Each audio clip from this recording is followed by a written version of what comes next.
దోస క్రిస్ప్గా ఎర్రగా కరకరలాడుతూ టేస్టీగా రావాలంటే ఇక్కడ ప్రొసీజర్ చూసేద్దామండి.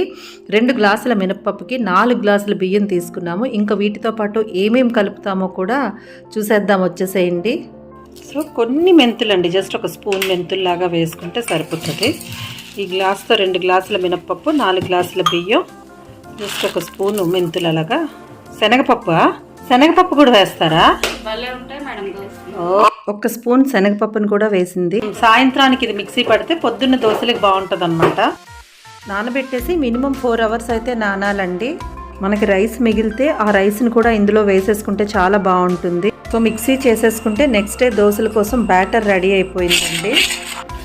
చూసారు కదా, నెక్స్ట్ డే అయితే దోశ వేసేసుకుంటున్నామండి. క్రిస్ప్గా కరకరలాడే దోశ అయితే మాకు రెడీ అయిపోయింది. మీరు కూడా ట్రై చేసేసుకొని మీకు ఎలా వచ్చిందనేది కామెంట్ సెక్షన్లో పెట్టి చెప్పేసేయండి. మన ఛానల్ అయితే సబ్స్క్రైబ్ చేసుకోండి. బాయ్.